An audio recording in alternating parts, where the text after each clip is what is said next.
Hi,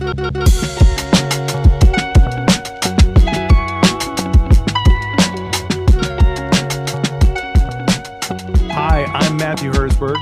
And hi, I'm Kerry Hersberg. And this is the Myopia Mindset, your weekly dose of motivation, inspiration, and education on your path towards success with myopia management. And Kerry, for this week, I wanted to talk about this idea of Ortho-K is easy, because I have seen this so much in my time in this industry, and I'm kind of confused by this idea. We've seen a lot of different Ortho-K products come out, and we've seen a lot of them be positioned as this is Ortho-K easy. And I want to talk about why that is and whether that's beneficial or harmful towards the industry as a whole. What do you think? Well, you use the imagery there. I think of the easy button, right? It's right there. Yeah. And, just press the easy button and it's all done. I think that's kind of like the goal here, is to make Ortho-K like that. There are, we're going to talk about reasons why that may or may not work. But I mean, it's interesting that the industry is moving forward with that, and I think it's a correct move on their part, personally. Okay. To try to get that concept across, because Ortho-K is intimidating. I mean, it always has been intimidating. It's outcomes aren't always certain, even with the easy button. But I think it's a good thing to get people involved, more people involved in this. But I don't want them to get more involved and then find out that it's not presented as the way it is, and it's not a reality, and it's a lot, and then they stop doing it for the reasons that they got irritated or upset, they didn't meet the expectations. So we don't want to see that either. Yeah, and that's kind of my position on it. That's part of my confusion, because I've seen not harm, but I have seen a dropout rate when Ortho-K has been positioned as easy, and then it turns out it's not easy, for that practitioner. And that is an easy way for them to abandon their pursuit of myopia management. Yeah, and I think this is really fundamental stuff. I think, if you think about the generations, my generation grew up with PMA lenses, and the rigid lens, and we fit rigid lenses on the eyeball, and we could see what that did and didn't do. We could refine our fits, but we were used to looking at it. Today's generations don't have any experience with that. They're fitting mostly all soft lenses. So when you put this object on the eye, they don't know what to expect. I mean, even their staff doesn't even know how to present it, because it takes different types of solutions. It takes different kind of care systems. It's not easy. There's a learning curve. So I'll be fascinated to see how, our great supporters here in the industry deals with that, because it's, you're trying to jump someone into a place that's like, maybe we need the TARDIS, Doctor Who here. We need to go take them all back to, the pre-soft lens era, so you can get just a little bit of contact with that. So it would make it a little bit simpler for them. Right. So do you agree with me that Ortho-K is not easy at this point in time? Well, okay. About 80% of your Ortho-K fits, 75 to 80% of your Ortho-K fits are going to work. All right. And so that's a B, right? That's not an A, it's a B. So if a B is good enough, right, why shouldn't it be good enough for Ortho-K? I think if you look at it that way, you can see where they're coming from. The problem with all that is that the doctors, and they should have a problem with this, they want to fit those other 20% successfully.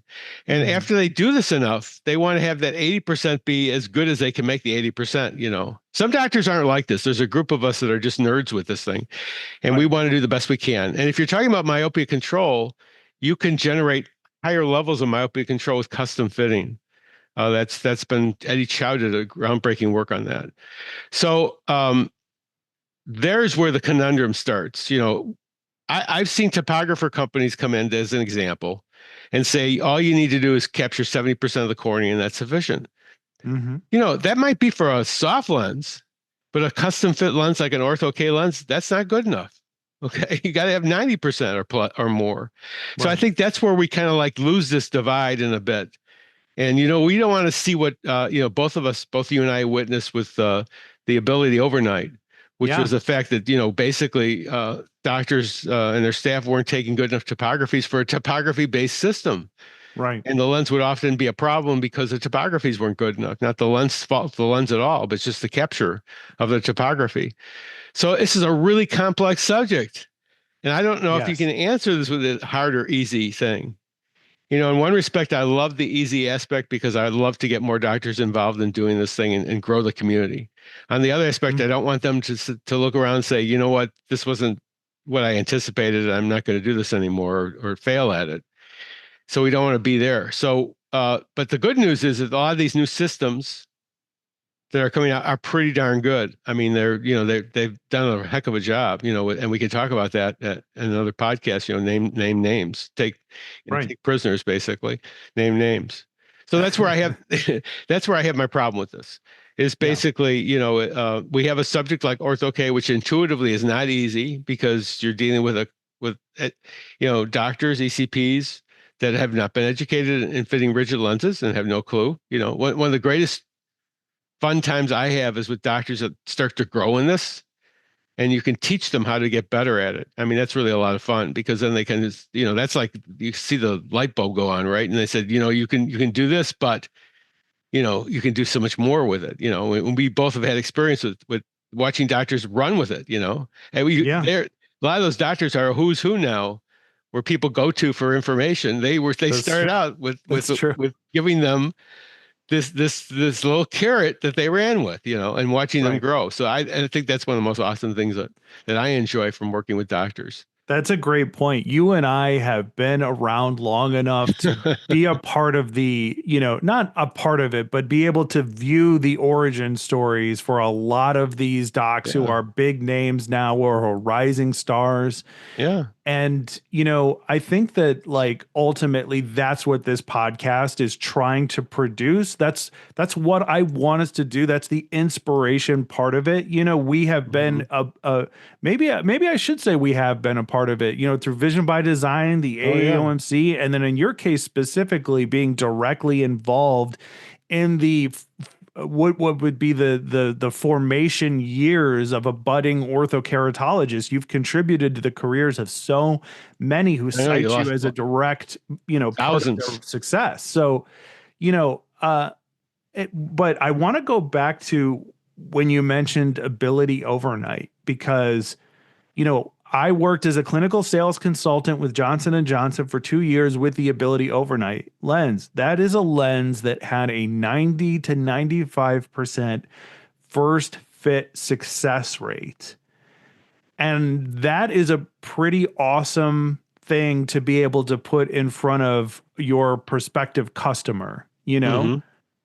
And I would have to always tell them this is a lens that has a 90 to 95% first fit success.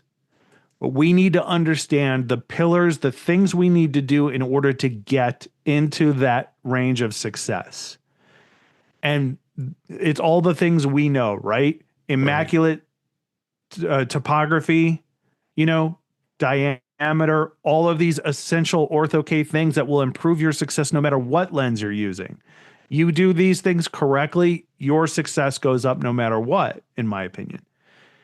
And the other thing is that I had two groups of customers, two that I had accounts where they were like, Ability Overnight's my go-to lens. Why? Because it always works, right?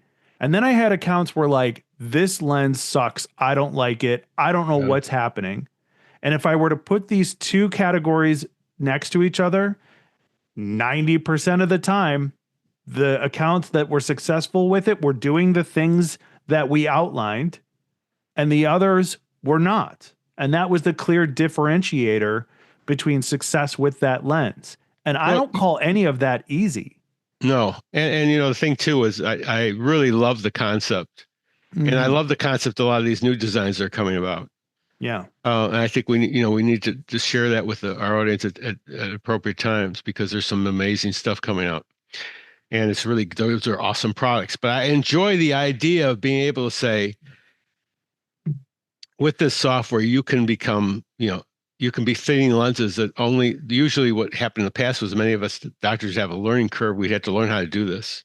Mm-hmm. If you use this software properly, this will turn out a lens like that, and you Mm-hmm. skip the experience part. Okay, but where we're fundamentally running into a problem here is some aspects that are not easy to apply. Okay, like taking a correct topography is an art, a skill that has to be. I mean, Right. we had the benefit of having, you know, my wife and your mom, who's one of the most skilled topography people on the planet, taking topographies for us. I mean, how easy is that? I could just walk in there and I remember when I first got a hold of Ability, when we first came on board with that, and we cleaned that thing up and, made that even so much more effective. And I was getting that kind of 95% success rate, but I was doing it with pristine topographies that were capturing close to 100% of captured data on the cornea. Yeah, and you were also doing it with a fundamental understanding of Jessen Yes. factor. I mean, Yes. that needs to be vocalized. Like the accounts that didn't understand Jessen factor were part of that group that were not seeing I success can I with can that show lens, in you. my opinion. Yes, I can show you. I was just online at World Optometry Day with in India Mm-hmm. at a nice audience, and I showed them what happens when your diameter's off and what happens when your curves are off. You're not on Right. alignment. It's the same cornea fitting it with different, and you could see. We'll have an opportunity to show this to our audience because these are wonderful training tools.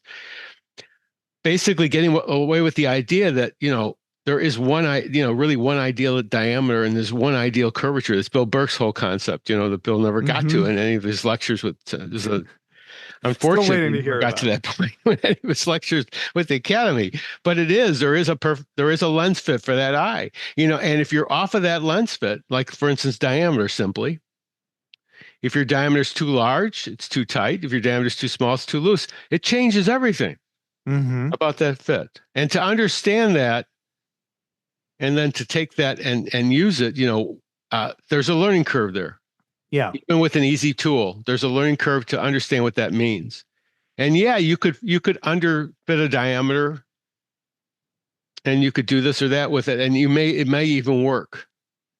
But it's not ideal. It's not where you should be. So you can't skip steps. I don't know how else to say it. Even if I this thing agree. is an easy product to use, you still can't skip steps. And we fail at this so many different ways because this is myopia itself isn't taught. Those steps are not taught. So what happens is it's a secondary education tool. You know, you have to go to the meeting, which is Vision by Design, to get there. Mm-hmm. I I love GSLS, and that's a great meeting. But if you really want to know about myopia, it's going to be covered fully there. GSL still touch on parts of it, and they do a great job with it. But I think Vision by Design, and I'm partial. It's our baby, Yep. but that's the place to go. So it's that's where the easy button, and I have we kind of That's where you diverge. diverge from the easy Yeah. button. And I love the idea of it. When I was working with as a consultant with them, I told them that this is the greatest concept in the world to be able to do With this J&J. yeah. And the other products that are out there now are going to be offering very similar things too, that they're very well conceived. So I love that. But we can't skip the fundamental stuff. I mean, Somewhere that's along the the stuff that's line. being skipped first, though. Yeah, it's being skipped a Yeah. lot. And maybe what happens is a platform that we're talking about here, with myopia mindset is where that gap gets filled in, you know, totally, that it's done, or in conjunction with Vision by Design, other places, that we can get them into and out of. We were talking earlier before we even got online, officially that this platform, there's nothing else like it on the planet, where you can talk and communicate like this on myopia. Right. You're here weekly, with podcasts and for doctors and their staff to listen to. So I mean, that's something we're going to have to deal with, in each and every product that comes out there. It's how these companies deal with that gapping. Is it a consultant that will do that then on the phone, Right. right?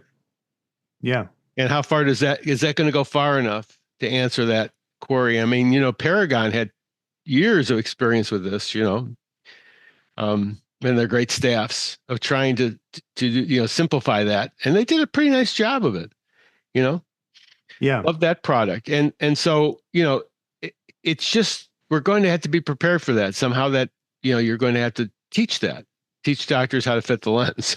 I mean, it sounds like, so there's two things I want to cover. The first one, it sounds like that's an eventuality. Ortho-K is easy is something in the future, because everything I'm hearing right now is it's not. It's not easy. If docs are skimping on the fundamentals, then none of this is going to be easy. You know what I mean? Is that the fault of Ortho-K, or is it the fault of our education? That's where you come into it. I mean, I don't know where exactly to place the blame. I interviewed Andrew Brower, and I asked him flat out, like, why did he think that there were docs who were cutting corners specifically on topography? Because topography is super important to Dr. Brower. We talk a lot about it in that episode. And I said, well, why is this? If you understand this to this extent, why are other docs cutting corners on it? And he said, ignorance. Here's the thing, though. Andrew is fitting a system that's based on topography-based system, an excellent system that he's doing with that. Okay, it was topography-based, and Aon, it was topography-based as well. There are other systems out there that are not topography-based. Right. Where you can actually just supply Ks and refraction, and you can get a reasonably good outcome on them. And you have people, and we'll talk about those people. We got some all-stars working for some of these companies now, these new launches that are really skilled and have cut their teeth on this industry. So I guess the question for us is going to be more so, let's see what they do with this. Let's see how they manage this. I'm willing to give them the space to see if they can, pull this thing off properly. But in my own mind, I really feel like it's just a fundamental lack of training that a lot of doctors haven't had, and the gap has to be filled in somehow. I mean, we can't, if we could pile 10,000 doctors into Vision by Design, they'd be thrilled, by the way. They wouldn't have room. Kind of like the academy meetings. We could put those doctors in there and have them go through these courses that they have there. I mean, then you're going to change an industry. Because you're going to get that fundamental stuff. But yet, even at that point, Matt, and I think you remember this, we would have people coming through boot camp, right? And they still had a failure to launch, right? It didn't work out for them. Even going through all that stuff where they covered the fundamentals. So there's a variety of reasons for that. Yes. Though.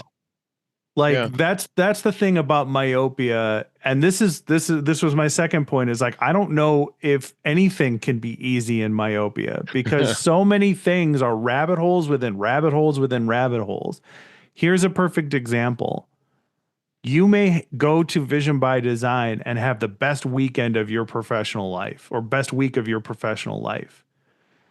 And then you go home and then are not able to get your staff on board for Ortho-K or myopia, whatever it is you're doing. And that's a failure to launch right there. Right. I have been in practices where I've tried to sit down and train the staff how to take topography like Chris Herzberg does.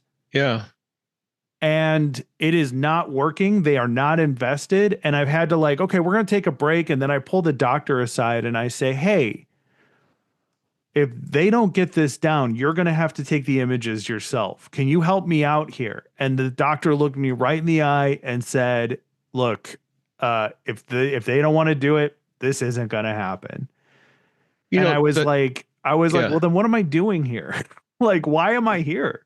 Here's the thing, though, and that's true. Absolutely true what you're saying. But there's, I don't know if it's equivalent, but there's something called what they describe as the third estate.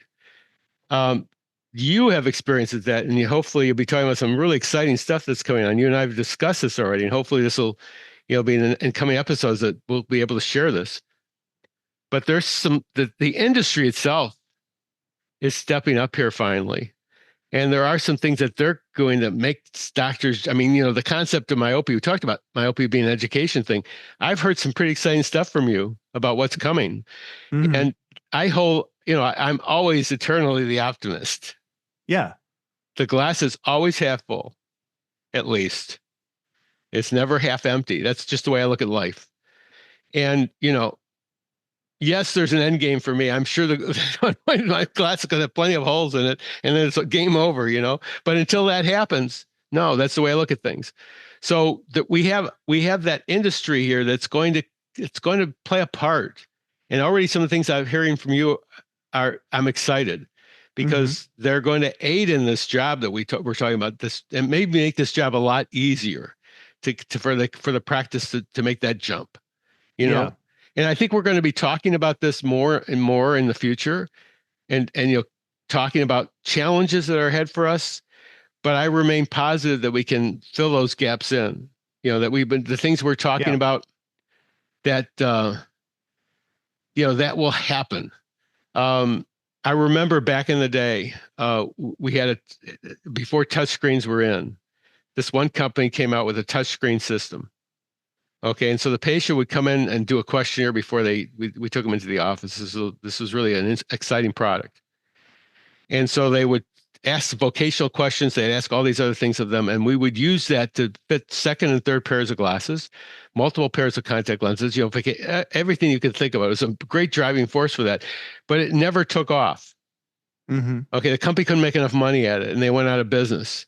And it was like it just died because there was this in fact, touchscreen. This technology just kind of died for a while. You just to find anything like this. This was, when they pulled the plug on that, it was like, well, what are we going to do now? Because we were really doing, great guns with that. That's what happens. We take these giant steps forward, but then we take a step or two back again, and have to regroup again to take that. But I think we're ready now to take a giant leap. Yeah. And I'm interested and excited for these new Ortho-K products that are coming out that we'll definitely talk about. I think the companies that are coming out with them are doing a tremendous job with it, and I think they've positioned them well. And I think we're going to have some exciting news, for these products and things like that coming forward. So the reason why this podcast exists is in part to help with that. This is part of the whole equation of making this happen in the myopia field.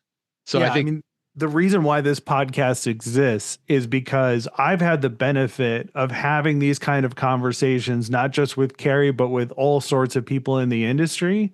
And it helped me find my passion and inspired me to go on and do great things in this industry. It inspired me to make Vision by Design the best meeting it could possibly be, instead of just another meeting in eye care. When I was going into practices, I used the essential knowledge that I got working in Carrie's practice, but also my exposure to the most successful orthokeratologists in the world in order to try to help add that element. And I was like, if people could just hear these same kinds of conversations, if we could have these debates, if we could talk about these things in the way that I'm used to, if everybody could get the benefit of that, would that improve? Would that raise the bar for everybody? Yeah. It took me about 10 minutes on World Optometry Day to get the idea of correct diameter and correct profile. Yeah. Just a couple slides demonstrated, and they got the concept right like that. The ECPs listening from India. That's what the kind of a thing is. It's like we talked about it. What's the difference? Why does this happen to people? As they talk to me or come in contact with us, they all of a sudden, it changes their whole life. It's because, right? That's what we do. We change the dynamic. So that's what I'm hoping to see that happen across the board with myopia. But yes, getting back to this, it isn't easy really, but it's what we do about that will make all the difference. Right. Yeah, I have been, my wife runs marathons, okay? And I have been studying the way that she trains and runs marathons. And I have been using that as part of how I consult, because I think that there are parallels between developing a myopia management practice and running marathons, You know what it is, though? It's that discipline that you're talking about. Absolutely. Exactly. Yeah. That's one of it. That's one of the elements. Yeah. And everybody has that discipline. That's why we should post that thing about the workout routines and myopia. Yes, I agree. It's you construct your time and organize your time in a disciplined fashion if you want to accomplish a goal. Right. And you have to do the same thing in myopia to make that work as well. Yeah, I mean, but if she was on this podcast with us and I asked her, would you ever tell anybody that running a marathon is easy? And she would be like, absolutely not. I would never tell anybody that running a marathon is easy. And I feel like, you know, that makes me wonder, because you are the glass half full person. You are default positive. And I am like one stage separated from that. I start negative, and then I say, how do we get to positive? Okay. Like positive is where we need to be. I'll give you that right now. How do we get there? I'll give you that right now. They're teaching what they're coming out with here is teaching how to run a 5K. Okay. That's what they're doing right now. And they're hoping that after you learn how to do the 5K, you'll do a 10K. Well, and you'll go on from there. If you're interested in getting the rest of the episode, consider becoming a paid supporter of the Myopia Mindset. In addition to an extended version of this episode and every other episode that we do, you'll also get access to exclusive monthly bonus episodes of the Myopia Mindset. And I know you're interested. You've made it this far. You can do so on our Substack, myopiamindset.substack.com. I'll see you at the next one.